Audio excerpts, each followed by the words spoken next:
एक जंगल में चंकी नाम का एक बेहद आलसी गधा रहता था। चंकी गधे की पत्नी चंकी के आलसीपन से काफी चिंतित रहा करती थी। चंकी गधा अपनी पत्नी को मंकी कहकर बुलाता था। एक दिन की बात है, दोपहर के समय चंकी गधा आराम से सो रहा था कि अचानक उसे उसकी पत्नी ने जगा दिया। कितनी बार कहा है मंकी कि मुझे सोते से मत उठाया करो। मैं कितने अच्छे अच्छे सपने देख रहा था। तुम्हारे सपनों से तो मैं तंग आ चुकी हूँ। सारे जंगल में तुम गधे नाम से प्रसिद्ध हो। अरे तो इसमें प्रसिद्ध होने वाली क्या बात है? मैं तो गधा ही हूँ। मेरा मतलब है गधे तो जंगल में है बहुत से, लेकिन तुम्हारे जैसा आलसी गधा इस जंगल में शायद ही कोई होगा। अरे वो सब छोड़ो, ये बताओ तुमने मुझे सोते से क्यों उठा दिया? आज जंगल के राजा शेर ने सारे जंगल के जानवरों को दावत दी है। क्या तुम्हें वहाँ नहीं जाना? चंकी गधा नींद की अंगड़ाई लेते हुए अपनी पत्नी से बोला। मुझे बहुत नींद आ रही है। वहाँ से मेरे लिए कुछ खाने को ले आना। बस बहुत हो गया। हमारे जंगल के महाराज ने ये चेतावनी भी दी है कि जो भी उनकी दावत में नहीं आया वो उससे नाराज हो जाएंगे। ठीक है, चलता हूँ। हमारे महाराज को भी पता नहीं कौन कौन से नए नए चोचले सूझते रहते हैं। चंकी गधा अपनी पत्नी मंकी के साथ जंगल के राजा की गुफा की ओर चल दिया। शेर राजा की गुफा के बाहर जंगल के सभी जानवर मौजूद थे, जहाँ पर डांस पार्टी भी चल रही थी। चंकी गधा वहाँ पर एक जगह जाकर बैठ गया और सारे जानवरों को देखने लगा। कुछ देर बाद वहाँ पर शेर राजा चंकी गधे के पास आकर बोला। मैं काफी देर से देख रहा हूँ कि तुम यहाँ पर बैठे हुए हो। क्या तुम्हें भूख नहीं लगी? मैंने तो बहुत अच्छे अच्छे पकवान बनाए हैं। महाराज, आपने अच्छे अच्छे पकवान तो बना दिए। अच्छा होता कि अगर आप इन पकवानों को अपने हाथों से खिलाने के लिए किसी को रख लेते तो मजा आ जाता। तुम कहना क्या चाहते हो? महाराज, मुझे भोजन खाने के लिए उठना पड़ेगा और मेरे शरीर में आलस भरा पड़ा है। वो मुझे उठने की इजाजत नहीं दे रहा। तुमने तो हद कर दी चंकी। तुम कहना क्या चाहते हो कि अब मुझे तुम्हारे मुंह में भोजन रखने के लिए भी किसी को नियुक्त करना होगा? मेरे कहने का मतलब वो नहीं था महाराज। शायद आप मेरी बात का बुरा मान गए। अगर तुम मेरे अतिथि नहीं होते तो तुम्हें इसी वक्त मार के तुम्हारे मांस को भूनकर इन पकवानों में शामिल कर देता। लेकिन इस समय तुम मेरे अतिथि हो, इसलिए मुझे तुम्हारा कहा मानना ही पड़ेगा, क्योंकि मैं अतिथि का बहुत सम्मान करता हूँ। मंकी, ओए मंकी, यहाँ आओ। यहाँ मगर शेर राजा नहीं जानता था कि चंकी अपनी पत्नी को भी मंकी कहकर बुलाता था। शेर राजा की बात सुनकर चंकी गधे की पत्नी दौड़ती हुई वहाँ पर आ गई। जी महाराज, आपने मुझे बुलाया? मैंने तो मंकी बंदर को बुलाया था। तुम यहाँ क्यों आई? क्योंकि मेरा नाम भी मंकी ही है महाराज। मेरे पति चंकी मुझे मंकी कहकर बुलाते हैं। क्या यह तुम्हें मंकी कहकर बुलाता है? जंगल के सभी जानवर जानते हैं कि मंकी बंदर मेरा बहुत खास चेला है। इसके बावजूद भी ये तुम्हें मंकी कहकर बुलाता है। आखिर यहाँ पर ये क्या चल रहा है? तुम दोनों इसी समय यहाँ से चले जाओ, इससे पहले कि मैं क्रोध में आकर तुम दोनों को मार दूं। शेर राजा ने चंकी और उसकी पत्नी को अपमानित करके पार्टी से निकाल दिया। वो दोनों मुंह लटकाकर सीधे अपने घर आ गए। चंकी गधा फिर से लेटकर अंगड़ाइयां लेने लगा। महाराज ने हमें अपमानित करके पार्टी से बाहर निकाल दिया और तुम्हें जरा भी फर्क नहीं पड़ा? तुम्हें इतनी जल्दी नींद भी आने लगी? चिंता मत करो मंकी, हर किसी के दिन आते हैं। जब तुम्हारे पति चंकी के दिन अच्छे आएंगे तब मैं शेर राजा को डंकी बनाकर छोड़ूंगा। लगता है बहुत ज्यादा सपने देख देख कर तुम अपनी औकात से बढ़कर सपने देखने लगे हो। मंकी, तुम जानती हो कि मैं हर काम में आलस करता हूँ, लेकिन सपने देखने में मैं बिल्कुल भी आलसी नहीं हूँ। इतना कहकर चंकी गधा बेशर्मी से गहरी नींद सो गया। उस दिन के बाद जंगल के सारे जानवर चंकी और उसकी पत्नी का मजाक उड़ाने लगे। उस दिन महाराज ने तुम्हें कितना बेइज्जत करके धक्के देकर अपनी पार्टी से बाहर निकाल दिया था, और तुम कैसे बेशर्मों की तरह जंगल में घूम रहे हो। बस बहुत हो गया चिंकी। मैं आलसी जरूर हूँ, लेकिन इसका मतलब ये नहीं कि तुम्हारे मन में जो आए वो बोली जाओगी। क्या कर लोगे तुम? अगर ज्यादा बोलोगे तो तुम्हारी शिकायत जंगल के राजा से कर दूंगी। शिकायत करने से पहले एक बार सोच लेना चिंकी। जिस दिन मैं जंगल का राजा बना उस दिन मैं तुम्हारा क्या हाल करूंगा। चंकी गधे की बात सुनकर चिंकी चिड़िया मजाक उड़ाते हुए जोर जोर से हंसने लगी और वहाँ से उड़ती हुई चली गई।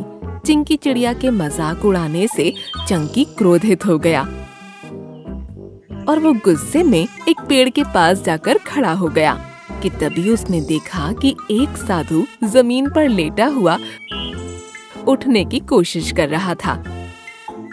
चंकी गधे ने क्रोधित होते हुए उस साधु की पीठ पर लात मार दी। लात पड़ते ही साधु उठकर खड़ा हो गया। तुम जानते हो कि मैं एक चमत्कारी साधु हूँ, लेकिन तुम तो मुझसे भी बड़े चमत्कारी निकले। हैं? ये कैसे संभव हो सकता है? तुम तो मेरी भाषा बोल रहे हो। इंसान तो जानवरों की भाषा नहीं बोलते। मैंने तुमसे अभी अभी कहा ना कि मैं एक चमत्कारी साधु हूँ। मेरी कमर में भयंकर मोच आ गई थी। तुम्हारे लात मारने से मेरी मोच सही हो गई। मैं तुम्हें इसके बदले कुछ देना चाहता हूँ। मांगो, क्या मांगते हो? चंकी गधा बहुत गहरी सोच में डूबते हुए साधु से बोला, मैं इस जंगल का राजा बनना चाहता हूँ। लेकिन जंगल का राजा तो शेर होता है। तुमने ही तो कहा कि जो मांगना चाहते हो मांगो। ठीक है, मैं तुम्हारी इच्छा जरूर पूरी करूंगा। कुछ दिनों के लिए इस जंगल का शेर दूसरे जंगल में घूमने के लिए जा रहा है। तब तक तुम्हें इस जंगल का राजा बना देता हूँ। इतना कहकर साधु ने अपना हाथ चंकी के आगे कर दिया। उसके हाथ में से सफेद किरणें निकलने लगीं। देखते ही देखते चंकी गधा एक शेर के रूप में परिवर्तित हो गया। अरे साधु महाराज, मैं तो वास्तव में एक शेर बन गया। हाँ, लेकिन केवल कुछ दिनों के लिए। याद रखना, जब जंगल का असली राजा शेर तुम्हारे सामने आ जाएगा तो तुम अपने असली रूप में आ जाओगे। इसकी नौबत ही नहीं आएगी साधु महाराज।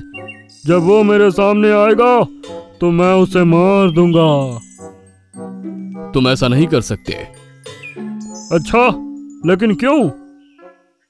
क्योंकि तुम भले ही शेर जैसे दिखते हो, लेकिन तुम वास्तव में एक गधे हो। इतना कहकर साधु बाबा वहां से अंतर ध्यान हो गए। चंकी गधा दौड़ते हुए शेर की गुफा में पहुंच गया और उसने सभी जानवरों की एक सभा बुलवाई। मेरे जंगल के वासियों, तुम सब सोच रहे होगे कि मैंने यहाँ पर तुम सबको क्यों बुलाया है। हाँ महाराज। बात यह है कि मैं बरसों से चली आ रही एक परंपरा को समाप्त करना चाहता हूँ। कैसी परंपरा? बरसों से जंगल में यही परंपरा चली आ रही है कि जंगल का राजा शेर होता है। उसे सभी लोग शेर कहकर बुलाते हैं, मगर आज से सभी जानवर जंगल के शेर को डंकी कहकर बुलाएंगे। चंकी गधे की बात सुनकर सभी जानवर हैरत में उसकी ओर देखने लगे। ये आप कैसी बातें कर रहे हैं महाराज? ऐसा कैसे हो सकता है? बिल्कुल हो सकता है मंकी बंदर।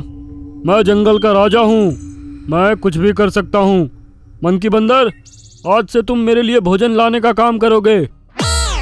महाराज, मैं आपके लिए भोजन कैसे ला सकता हूँ? आप तो शिकार करके स्वयं खाते हो और मैं शिकार नहीं कर सकता। आज से मैं वही खाऊंगा जो तुम खाते हो। तो फिर आपकी देखभाल कौन करेगा महाराज? मेरी देखभाल आज से जंगल की चिंकी चिड़िया करेगी। मुझे बहुत नींद आ रही है और गुफा के अंदर थोड़ी सी गर्मी है। आज के बाद चिंकी चिड़िया मेरे ऊपर पंखा झला करेगी। लेकिन महाराज, मैं तो एक मामूली चिड़िया हूँ। मैं भला अपनी चोंच से बड़े पंखे को कैसे पकड़ सकती हूँ? वो सब मुझे नहीं पता। अगर तुम मेरा आदेश नहीं मानोगी तो मैं तुम्हें मार दूंगा। अब तुम सब यहाँ से जा सकते हो। जंगल के सभी जानवर हैरान होकर अपने अपने घर चले गए। उस दिन के बाद चंकी गधा चिंकी चिड़िया से दिन रात अपने ऊपर पंखा झलवाता रहता और सारा दिन गुफा में गहरी नींद सोता रहता। एक दिन चिंकी चिड़िया रोती हुई मंकी बंदर से बोली, मुझे तो कभी कभी शक होता है कि ये जंगल का राजा शेर है भी या नहीं। सिर्फ तुम्हें ही नहीं चिंकी चिड़िया, सारे जानवरों को इस बात पर शक है, क्योंकि जंगल का राजा दिन भर गुफा में सोता रहता है और मांस की जगह फल और सब्जियां खाता है। सही कह रहे हो, सभी लोग जंगल को छोड़कर भाग रहे हैं। अगर ऐसा ही चलता रहा तो मैं भी ये जंगल छोड़कर चली जाऊंगी। जंगल के सभी जानवर चंकी गधे से बहुत परेशान हो गए और उन सभी ने जंगल को छोड़ने का फैसला कर लिया। कुछ दिन बाद असली राजा शेर जंगल में आया। उसे देखकर उसका वफादार साथी मंकी बंदर चौंकते हुए शेर से बोला, ये क्या डंकी महाराज, आप तो गुफा में सो रहे थे, आप इतनी जल्दी यहाँ कैसे पहुँच गए?